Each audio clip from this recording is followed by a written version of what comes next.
Hi, welcome back to my channel. I just wanted to make this video to talk about in more detail the trauma that I endured from when I was a child to early adulthood. So yeah, from like birth or age 8 till basically like age 8 till like 23 years old.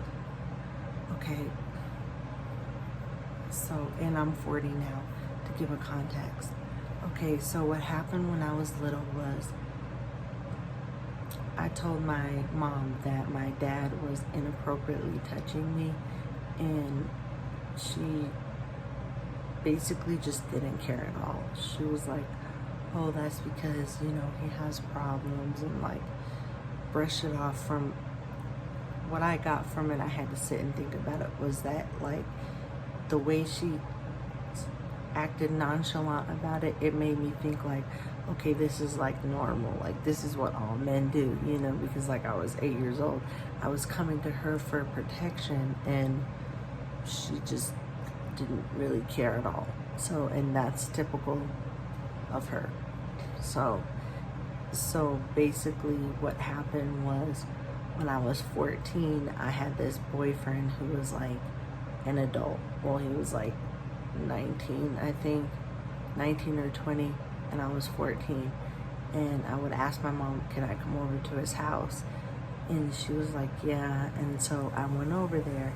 So basically what happened was he started statutory raping me, and he sent me this nasty letter, and he was like, oh, you don't act like you enjoy it. And I'm like, yeah, because I'm not mentally ready. Like, this is what I'm thinking later, you know, after I grew up.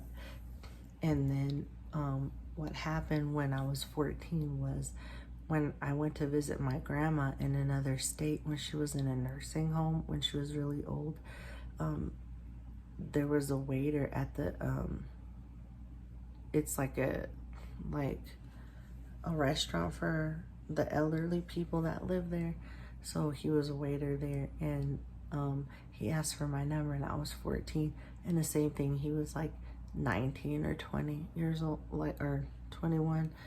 So, and what happened was I asked my mom if I could go on a date with him, and she was like, okay. Well, I basically begged her, and which was, you know, not a good idea.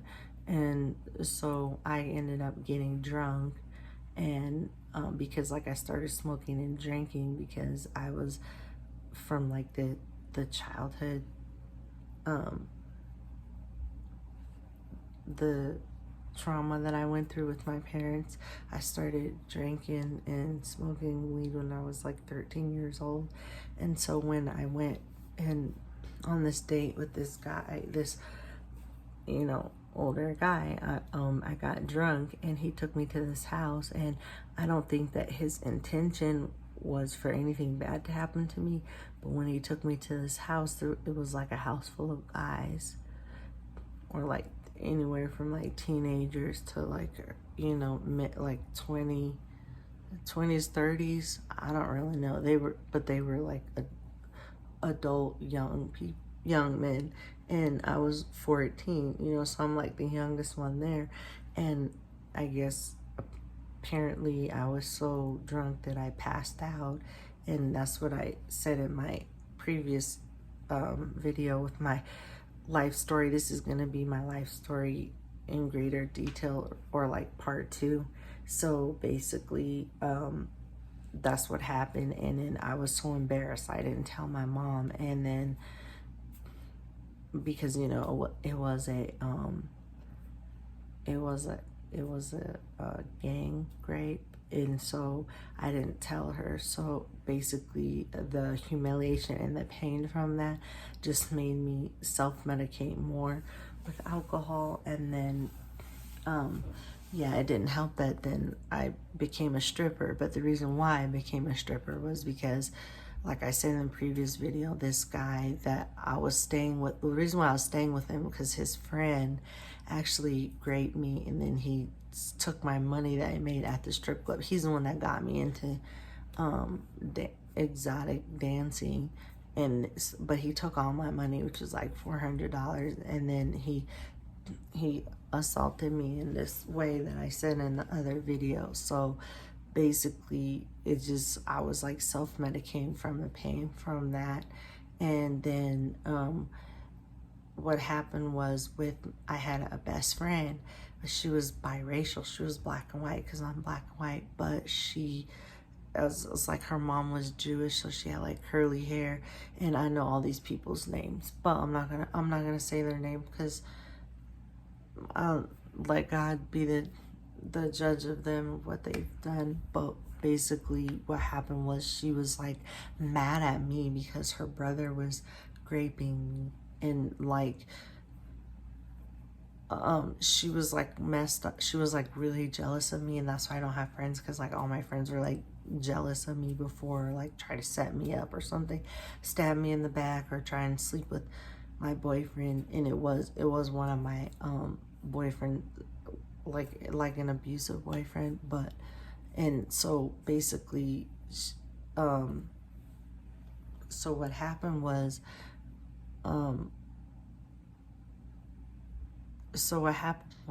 after,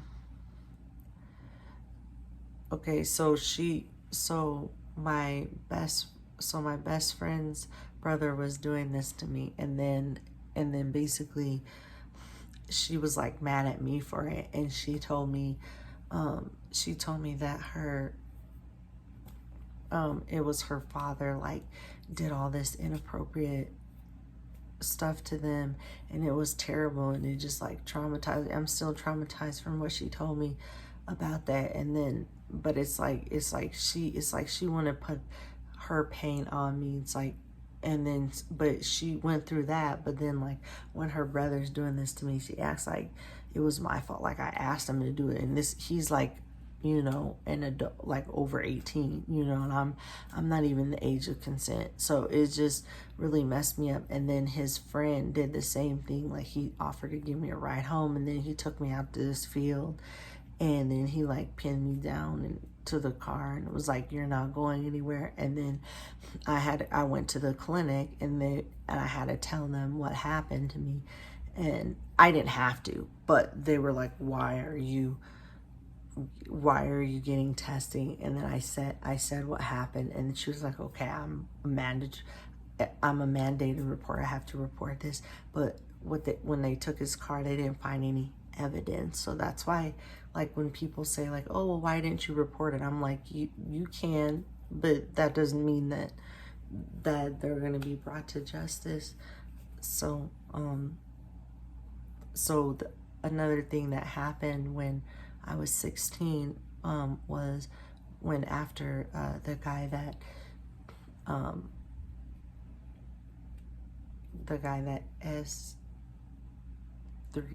S3x trafficked me. He basically, what happened was my mom didn't want me to live with her, and so she and my dad didn't want me to live with him. So my dad had me live with his ex-girlfriend, and so I'm trying not to say too much about these people, so because I'm trying to worry about my safety too. So basically so she was like, I overheard, I don't remember exactly how this happened, but this memory came to me where she was like, oh yeah, she's laying in bed feeling sorry for herself because, you know, I was traumatized because you know, I saw something horrible, and then I went through something horrible and everything, but they weren't compassionate at all. So I ran away. I ran away from her. It was her daughter. It was my dad's ex-girlfriend's daughter that I was staying with, and she had kids. So I ran away. And so her mom, my dad's ex-girlfriend, when I was asleep, we went to some, it was like some, I can't remember if it was like a store or we went somewhere, and then I was asleep on the chair. So she goes to, so my dad's ex-girlfriend goes to the hardware store and buys a chain, and she puts it on me and chains me to the toilet. And this is when I'm 16 years old.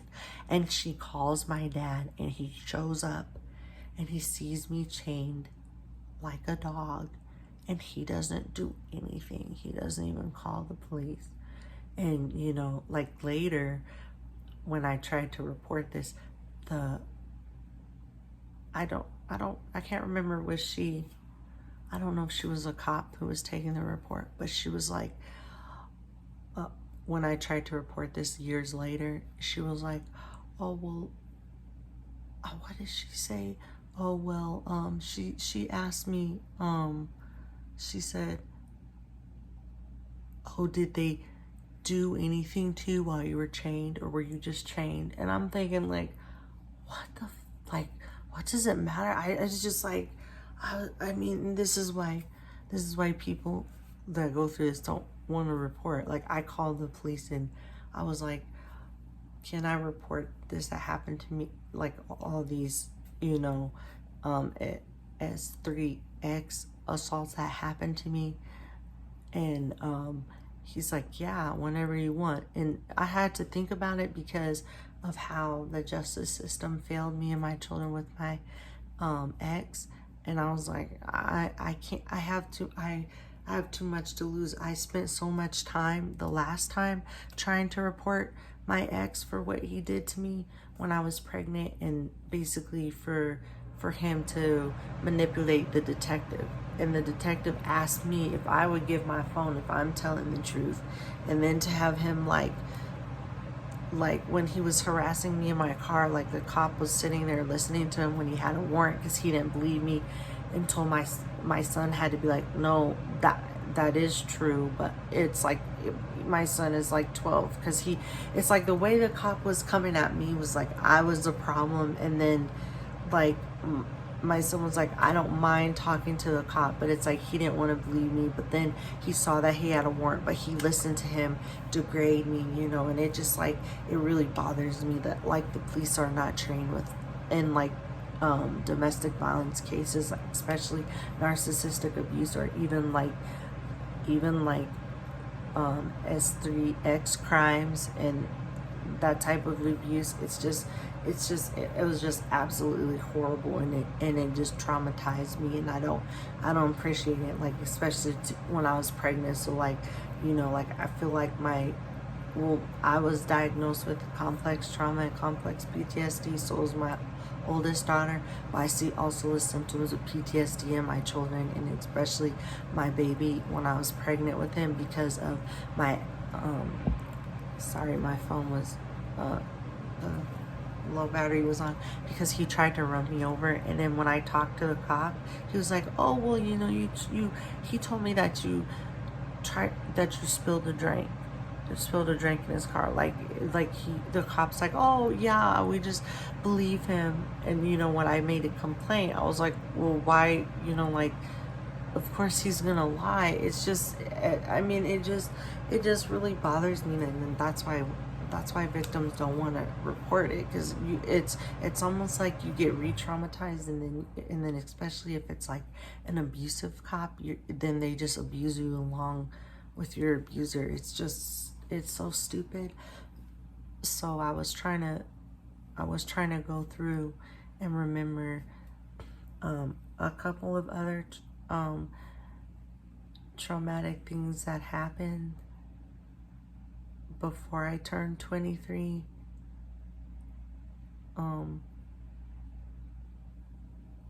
And yeah, I can't really think of more, but I'll just make another video to talk about some more of the traumatic events that happened past 24. Okay, and then if you're new to my channel, can you please subscribe to my channel and like the video and comment And thank you for watching. God bless you.